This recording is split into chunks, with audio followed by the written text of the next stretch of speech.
Hello traders. So today we are analyzing quarter result of HDFC bank. तो जैसा कि आप लोगों को पता होगा कि मार्केट में सैटरडे है और आज मार्केट ऑफ है, बट आज काफ़ी कंपनियों के रिजल्ट आए हैं जिसमें से बैंकिंग सेक्टर के काफ़ी ज़्यादा रिजल्ट आए हैं। तो जिसमें से इंडिया की लार्जेस्ट प्राइवेट बैंकों में से एक HDFC बैंक, ICICI बैंक के आज रिजल्ट हैं जिसको मैं डिस्कस करूँगा। साथ के साथ मैं येस बैंक, यूको बैंक और IDBI बैंक के भी रिजल्ट आप लोगों से डिस्कस करूँगा। तो चलिए स्टार्ट करते हैं। तो HDFC बैंक के रिजल्ट को अगर हम देखने चलें तो मैं आपको बताना चाहूँगा कि है ना, इस बार जो इन्होंने ना 87,000 रुपये का रेवेन्यू अनाउंस किया है, जो कि पिछले क्वार्टर से भी अच्छा है, में से बड़ा है, और जबकि पिछले ईयर से कंपेयर करेंगे तो वहाँ पे से भी बड़ा है। तो वहाँ से पिछले ईयर से 2,000 करोड़ की रेवेन्यू ग्रोथ है, और ईयर से देखेंगे तो लगभग अप्रोक्स 100 करोड़ से थोड़ा सा कमी है। ठीक है, तो अगर हम देखा जाए तो वाई और वाई इनकी रेवेन्यू बढ़ी है और क्यू भी बढ़ी है। अब इनके अगर मैं फाइनेंसिंग मार्जिन को देखें तो वो जो कि मतलब अभी नेगेटिव के अंदर ही चल रहे हैं, बट जैसा कि मैं आप सभी लोग काफ़ी टाइम से बता रहा हूँ, जैसे कि मैंने अपने पिछले वीडियोस में भी बोला है, बैंक्स की इनकम जो है ना आजकल है ना अदर इनकम से ज़्यादा है। तो यहाँ पे देखिए इनकी जो अदर इनकम आई है ये 39,860 करोड़ इस क्वार्टर के अंदर, ये अदर इनकम है, जबकि पिछले ईयर के अंदर 27,000 करोड़ थी और पिछले क्वार्टर के अंदर 31,500 करोड़ के आसपास थी। तो आप ये देख सकते हैं कि अदर इनकम बढ़ रही है। और अगर इसी को देखते चले तो इस बार का जो इनका नेट प्रॉफिट है ना वो हाईएस्ट एवर इन्होंने अनाउंस किया है, जो कि रेवेन्यू भी हाईएस्ट एवर के आसपास ही है। अगर मैं देखना चाहूँ तो आप यहाँ पे देख सकते हैं क्वार्टरली के अंदर मतलब जैसे कि जून के अंदर इनका हाईएस्ट रेवेन्यू था, लगभग ऑलमोस्ट सिमिलर ही है। तो highest second highest revenue announce किया और जो नेट प्रॉफिट है वो हाईएस्ट अनाउंस किया है। अगर आप यहाँ पे देखें तो 20,691 करोड़ रुपए का क्वार्टरली प्रॉफिट है। और आपको सीरियसली बताऊं तो बहुत सारी स्टॉक मार्केट NSE BSE पे जो लिस्टेड कंपनी है उनका मार्केट कैप भी नहीं है 21,000 करोड़ के आसपास, काफ़ी सारी निकलेंगी। इसका सिर्फ एक क्वार्टर का प्रॉफिट है। तो आप सोच के चलिए कितनी अच्छी कंपनी है ये।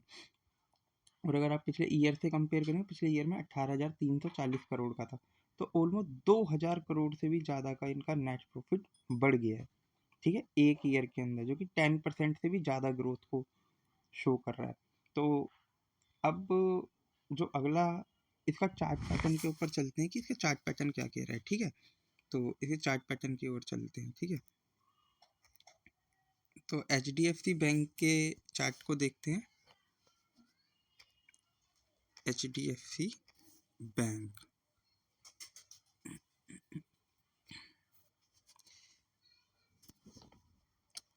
अब HDFC बैंक को अगर हम देखें तो ये डेली टाइम फ्रेम पे ओपन हुआ है। अब इसको थोड़ा सा जूम आउट करके देखते हैं। तो ये देखिए इसके अंदर है ना, इस टाइम पे एक ये अपने हाईएस्ट लेवल से एक डाउन ट्रेजेक्ट्री के अंदर आ गया है। बट इसके अंदर है ना, जैसे कि आपने V10 का नाम सुना होगा कि मतलब V10 करके एक स्ट्रेटेजी होती है, मे बी शायद वो यहाँ पे एप्लीकेबल हो रही हो। इसको यहाँ से हाई तक लेके जाएं तो नहीं, ये वो नहीं है, मतलब ये 8% के आसपास की ग्रोथ दे रही है यहाँ पे। अगर इसको स्टॉक को ये 1,000 के लेवल पे चल रहा था, आज ये आपको 931 के लेवल पे दिख रहा है। और स्टॉक भी मतलब ऑलमोस्ट हाई लेवल पे ही ट्रेड करता हुआ दिख रहा है। और इसके अंदर कुछ खास पैटर्न भी नहीं है, बट स्टॉक अगर आप देखेंगे तो एक ट्रेंड लाइन के सपोर्ट पे है। मैं आपको ट्रेंड लाइन का सपोर्ट दिखाता हूँ, ये देखिए स्टॉक हमेशा इसी ट्रेंड लाइन को सपोर्ट करता हुआ जा रहा है, ये देखिए। तो स्टॉक इसी रेंज के अंदर है, इसी लाइन का सपोर्ट ले रहा है। और एक ऊपर के लिए भी अगर एक लाइन ट्रेंड लाइन पे डालें तो हमें पता लगेगा कि ये इसी ट्रेंड के अंदर ट्रेड कर रहा होता है। तो अगर आप ये देखें तो ये कुछ इस तरीके से ये इसी ट्रेंड के अंदर है ये स्टॉक। तो अभी अपना यहाँ पे बेस टच करके ऊपर की तरफ जा सकता है मे बी, बट जिस तरीके के इनके रिजल्ट अनाउंस हुए हैं ना, तो मुझे लगता है कि ये स्टॉक जल्दी आपको 1000 रुपये तक जाना चाहिए। और बैंक निफ्टी के अंदर एक अपसाइड देखने को मिल सकती है मंडे को, ड्यू टू क्योंकि HDFC बैंक का वेटेज काफ़ी अच्छा है। अब जो नेक्स्ट स्टॉक मैं आप लोगों से डिस्कस करना चाहूँगा रिजल्ट के लिए, वो है ICICI बैंक। अगर ICICI बैंक के क्वार्टर रिजल्ट को देखें तो इनके भी जो रेवेन्यू है, क्यू और क्यू भी बढ़ी है और वाई भी बढ़ी है। जबकि पिछले दिसंबर 2024 के अंदर इन्होंने 47,000 करोड़ की थी, इस बार 48,38,364 करोड़ की रेवेन्यू, पिछले क्वार्टर के अंदर 48,181 करोड़ की। तो यहाँ पे भी ग्रोथ देखने को मिल रही है। और अगर हम इनके मार्जिन्स के लिए जाते हैं तो मार्जिन जैसे कि मैं आपको बता रखा है कि इनकी मेन इनकम जो है अदर इनकम है, तो अदर इनकम देखेंगे तो 28,418 करोड़ है, और जो कि पिछले ईयर के अंदर 27,579 करोड़ के आसपास की थी। तो इस बार इनका नेट प्रॉफिट जो है वो क्यू और क्यू भी डाउन है और वाई भी डाउन है, क्योंकि 13,481 करोड़ का ही इन्होंने इस बार नेट प्रॉफिट अनाउंस किया, जो कि पिछले क्वार्टर के अंदर 14,000 था। तो लगभग 1,000 करोड़ की गिरावट देखने को मिल रही है, जो कि पिछले ईयर से भी कंपेयर करेंगे तो ऑलमोस्ट 400 से 450 करोड़ रुपए की नेट प्रॉफिटेबिलिटी के अंदर डेंट देखने को मिल रहा है। तो अगर अब इस स्टॉक के अगर हम, तो मेरे को इसकी रेवेन्यू तो बढ़ती हुई दिखी है ICICI बैंक की, बट इनके नेट प्रॉफिट हैम्पर हुए हैं। तो अब इसका चलते हैं हम एक बार चार्ट पैटर्न देखने के लिए चलते हैं कि इसके इनके चार्ट पे क्या देखने को मिल रहा है। तो अब ICICI बैंक का चार्ट देखते हैं।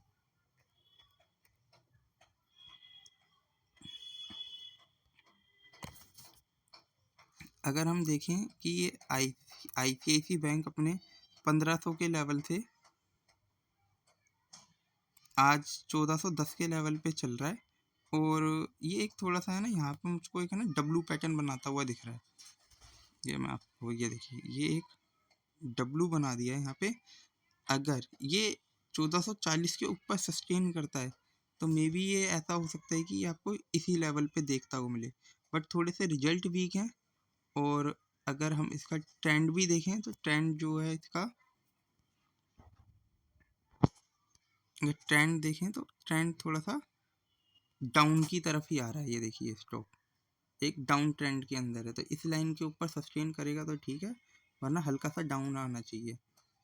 और क्योंकि रिजल्ट के अंदर नेट प्रॉफिटेबिलिटी हैम्पर हुई है, बट HDFC के अंदर नेट प्रॉफिटेबिलिटी में ग्रोथ हुई है, तो उसकी वजह से। और निफ्टी 50 नहीं, बैंक निफ्टी के अंदर एक अपसाइड देखने को मिल सकती है HDFC के लिए, बट ICICI बैंक के शेयर्स के अंदर हमको गिरावट की थोड़ी सी वो देखने को मिलेगी कि हाँ, क्योंकि नेट प्रॉफिटेबिलिटी अच्छी नहीं आई है। और जो अगला स्टॉक मैं आप लोगों से जिसके रिजल्ट मैं डिस्कस करना चाहूँगा उसका नाम है यूको बैंक।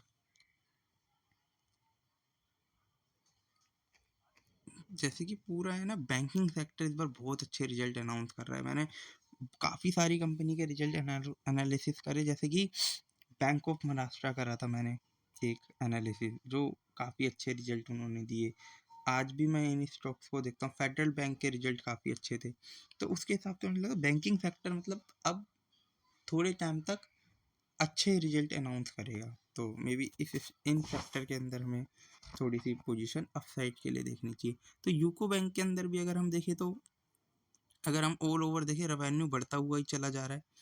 इस बार इन्होंने 6652 करोड़ रुपए का रेवेन्यू अनाउंस किया, जबकि पिछले क्वार्टर के अंदर 6537 मतलब 6537 करोड़ का था, जबकि पिछले ईयर के अंदर 62 करोड़। तो यहाँ पे अगर आप देखेंगे तो क्यू और वाई रेवेन्यू अप हुआ है, और इनके प्रॉफिट मार्जिन्स भी अच्छे हुए हैं, जो कि नेगेटिव से अभी पॉजिटिव में आ गए हैं।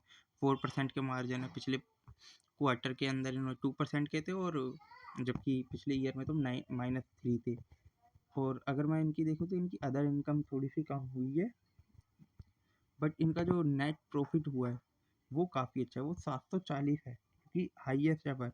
तो अगर आपको मैं बताऊँ तो HDFC का भी जो हाईएस्ट एवर रेवेन्यू है और प्रॉफिट भी है, और यूको बैंक के अंदर भी सिमिलर ही है कि मतलब रेवेन्यू भी अप है और net profit highest ever announce किया गया है।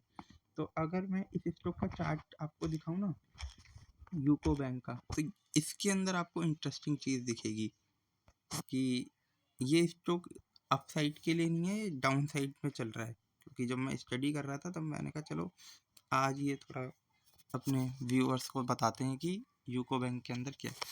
अगर आप यूको बैंक को देखें तो अभी ये थोड़े दिन पहले ही लगभग यहाँ पे 3 नवंबर के आसपास 34 रुपये के लेवल पे था।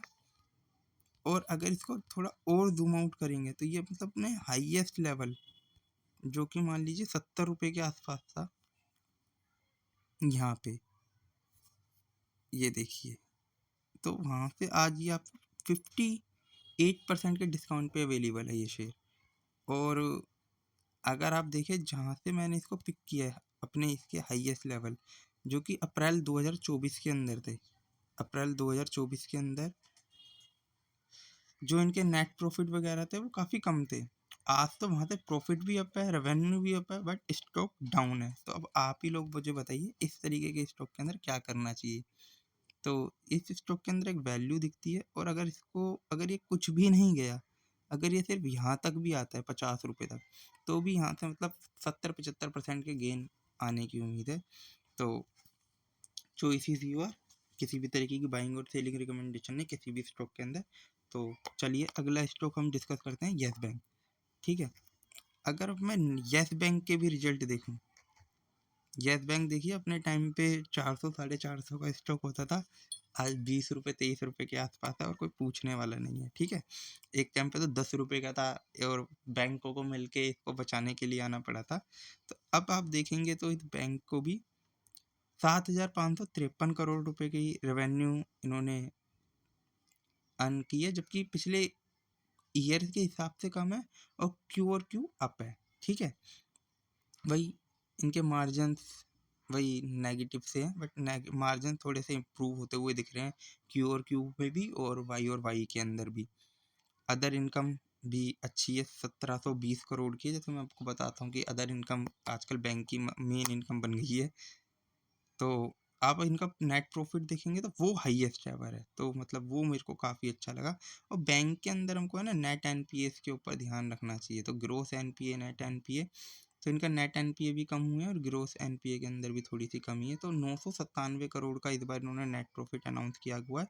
और जबकि पिछले ये जो इनका पिछला क्वार्टर था उसमें 666 करोड़ था, मतलब वहाँ से देखेंगे तो मतलब वहाँ से 50% की अपसाइड है ऑलमोस्ट। और आप ईयर से भी कंपेयर करेंगे तो वहाँ से भी 50% से ज़्यादा की अपसाइड है। मतलब येस बैंक की नेट प्रॉफिटेबिलिटी बहुत अच्छी हुई है। तो अब इस स्टॉक के चार्ट को देखने चलते हैं। तो वही है कि क्या देखने को मिल रहा है अब हमें। तो अब अगर हम येस बैंक को देखें, येस बैंक,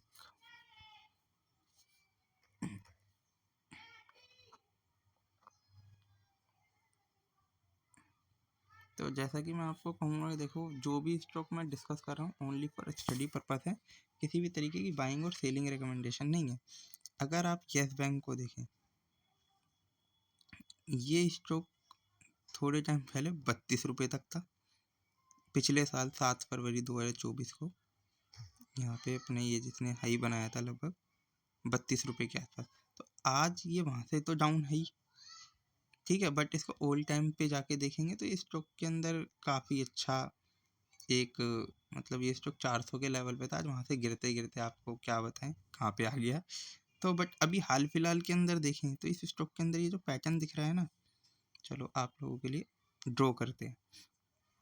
ये देखिए, ये इसके अंदर यहाँ पे एक कप बनाएगा और ये लगभग यहाँ से 24 रुपये 25 रुपये तक तो जाएगा ही, तभी ये यहाँ से अगर मैं आपको दिखाऊं तो ये आपके लिए एक कप बनाता हुआ जाएगा। बट अगर आप इस स्टॉक को अंदर ये एक और चीज़ को देखेंगे, ये स्टॉक एक ट्रेंड के अंदर है। यहाँ से पहले इसका डाउन ट्रेंड था, अब ट्रेंड रिवर्सल हो गया। ठीक है, इस वाले लो को भी नहीं काटा है, फिर इस वाले को भी नहीं टच किया है। तब ये स्टॉक के अंदर एक ट्रेजेक्टरी थोड़ी अपसाइड की हो सकती है क्योंकि नेट प्रॉफिटेबिलिटी अच्छी हो रही है।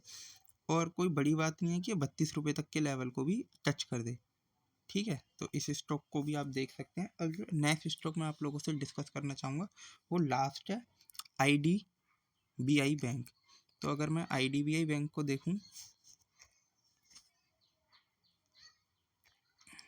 IDBI bank. अगर इस स्टॉक को देखें ना तो इनके मैं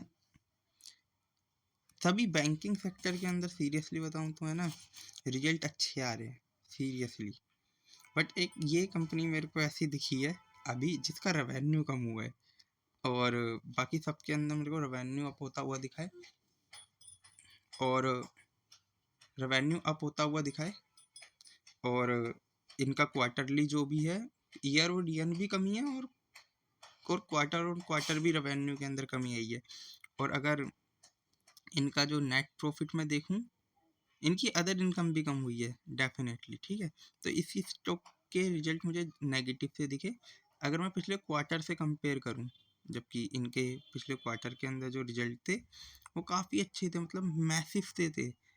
3,241 करोड़ का रेवेन्यू एक ही क्वार्टर के अंदर नेट प्रॉफिट, ठीक है।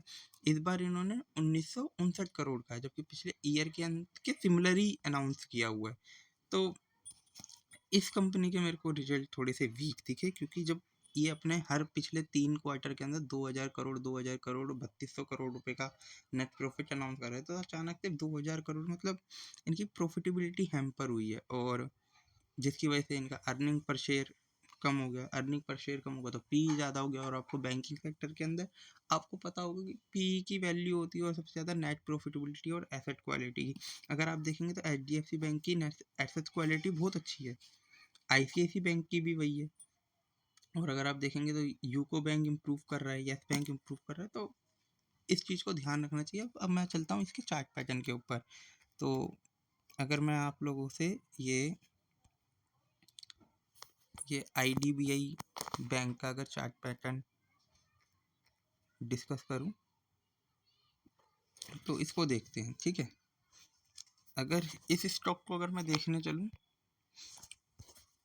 इसके अंदर है ना, अभी यहाँ पे एक हाई वॉल्यूम के साथ बाइंग की गई थी 2 जनवरी को 135 मिलियन शेयर्स के साथ। तो लगभग जिसने यहाँ पे बाइंग के लिए खरीदा है उसने अभी तक अपना ये 41 मिलियन माल, मान लो किसी ऑपरेटर ने खरीदा 100, तो यहाँ 41 मिलियन माल निकाला, यहाँ 19, यहाँ पे 13, यहाँ पे 16, और अब ये फिर से बाइंग करने जा रहा है। और जिसने यहाँ पे बाइंग करी है तो वो इसी लेवल के अंदर थोड़ी 10% की, वो एक बार स्टॉक को दोबारा यहाँ पे टच कराने लेके आएगा 115, 16, 14 तक।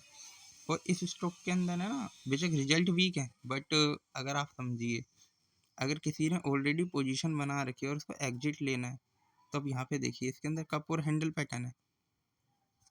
ये इसका एक कप बनाया, ये थोड़ा सा गलत बनाया मेरे से, मैं इसको दोबारा ड्रॉ करता हूँ। ये इसका एक कप बनाया, ये हैंडल बनाया, कॉम्प्लेक्स हैंडल, इसको ब्रेकआउट करा, अब यहाँ पे टच करके फिर से रैली के लिए।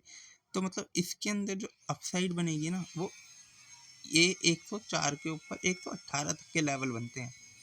और अगर आप देखेंगे तो ये स्टॉक उसी लेवल से ही गिरा होगा, ये 111 18 के लेवल पे ही गिरा है। तो ये मतलब एक बार दोबारा टच करने जाएगा उस लेवल तक को, तो ऑलमोस्ट मतलब जाना चाहिए, क्योंकि वहीं से ही उसके टारगेट निकलते हैं। तो थैंक यू फॉर वॉचिंग मी। जो भी स्टॉक मैंने आप लोगों से डिस्कस किसी करे हैं, या जो भी रिजल्ट एनालिसिस करे हैं, as per study purpose discuss करें हैं, किसी भी तरीके की बाइंग और सेलिंग रिकमेंडेशन नहीं है। I am not a SEBI registered analysis. तो thank you for watching me, और मेरे चैनल को लाइक करें, सब्सक्राइब करें। Sanam trading, bye.